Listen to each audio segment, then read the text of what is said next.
Assalamualaikum warahmatullahi wabarakatuh. Halo semuanya, perkenalkan nama saya Kamara Zulfa dengan NIM 24419190336. Pada video ini saya akan membahas salah satu jenis malware yang cukup berbahaya dalam dunia keamanan komputer, yaitu Trojan Horse. Pada video ini saya akan menjelaskan tentang konsep, cara kerja, istilah penanganan dari Trojan Horse. Pada bagian pertama, yaitu ada konsep dan definisi. Asal mula nama. Dalam mitologi Yunani, tentara Yunani bersembunyi di dalam kuda kayu raksasa yang diberikan sebagai hadiah kepada kota Troya. Malam harinya, mereka keluar dan menghancurkan kota dari dalam. Definisi Trojan Horse. Program berbahaya yang menyamar sebagai software sah atau berguna. Berbeda dengan virus, Trojan tidak mereplikasi dirinya sendiri. Ia mengandalkan pengguna untuk menginstalnya secara sukarela. Adapun perbedaannya Trojan dengan virus dan worm.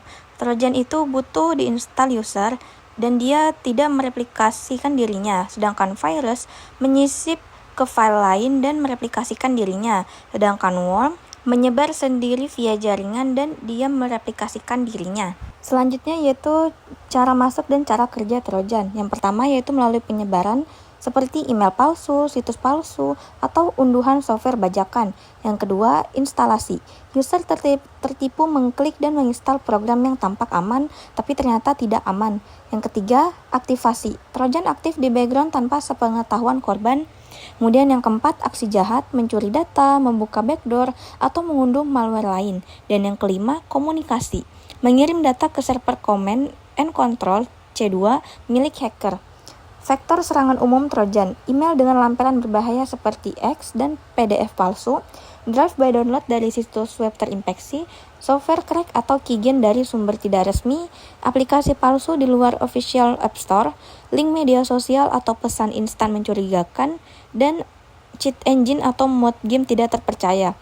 Trojan menyerang kepercayaan pengguna, bukan kelemahan sistem secara langsung. Selanjutnya bagian berikutnya adalah jenis-jenis Trojan. Yang pertama ada backdoor Trojan, membuka akses rahasia ke sistem korban, memungkinkan hacker mengendalikan PC dari jarak jauh. Yang kedua, password stealer, mencuri username, password, dan data login dari browser, email, dan aplikasi perbankan. Yang ketiga, banking Trojan, menyasar transaksi perbankan online, menyadap data kartu kredit dan akun rekening.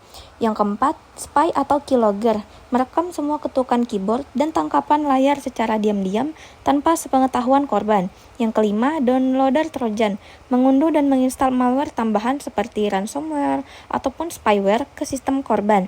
Yang terakhir, DDoS Trojan, menjadikan komputer korban sebagai zombie dalam jaringan botnet untuk serangan DDoS. Trojan modern sering menggabungkan beberapa fungsi sekaligus dalam satu paket malware. Selanjutnya yaitu ada istilah-istilah penting di Trojan Horse, yaitu ada payload, kode berbahaya yang dibawa oleh Trojan dan dieksekusi saat aktivasi. Kemudian ada C2 server, command and control server milik hacker untuk mengendalikan malware. Kemudian ada RAT, remote access Trojan yang memberi kendali penuh jarak jauh ke hacker. Kemudian ada obfuscation, teknik penyamaran kode agar Trojan sulit dideteksi oleh antivirus. Kemudian ada backdoor, jalur akses tersembunyi ke sistem yang dibuat oleh Trojan untuk hacker. Kemudian ada dropper, komponen Trojan yang bertugas menjatuhkan dan menginstal malware tambahan. Kemudian ada social engineering, teknik manipulasi psikologis agar korban sukarela menginstal Trojan. Dan yang terakhir ada botnet, jaringan komputer yang terinfeksi Trojan dan dikendalikan secara terpusat. Memahami istilah teknis membantu kita lebih waspada terhadap ancaman digital. Selanjutnya yaitu cara penanganan dan pencegahan. Yang pertama pencegahan, unduh software hanya dari sumber resmi dan terpercaya. Jangan klik lampiran email dari pengirim tidak dikenal. Aktifkan dan update antivirus atau anti-malware secara rutin. Gunakan firewall yang dikonfigurasi dengan benar. Hindari software bajakan, crack atau keygen. Verifikasi hash atau signature file sebelum instalasi. Dan update sistem operasi dan aplikasi secara berkala. Dan kemudian jika terinfeksi, yang pertama, putuskan koneksi internet segera untuk memutus C2. Boot ke safe mode agar Trojan tidak berjalan penuh. Jalankan full scan dengan antivirus terkini. Gunakan tools khusus, Malwarebytes, Hitman Pro. Ubah semua password dari perangkat bersih.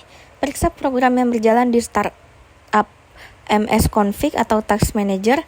Jika parah, format ulang dan restore dari backup bersih.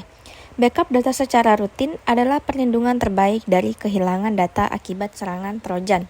Yang terakhir yaitu kesimpulan dan pesan edukatif. Trojan Horse adalah malware yang menyamar sebagai program berguna untuk menipu pengguna. Trojan tidak mereplikasi diri, ia bergantung pada kelengahan dan kepercayaan korban. Jenisnya beragam: backdoor, keylogger, banking trojan, RAT, hingga downloader. Menyebar melalui email palsu, software bajakan, dan situs web berbahaya.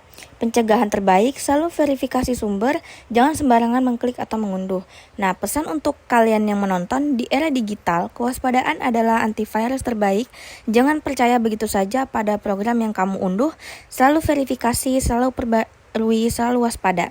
Langkah nyata yang bisa kamu lakukan mulai sekarang adalah update antivirus hari ini, hapus software bajakan, buat backup data penting, aktifkan 2FA di semua akun.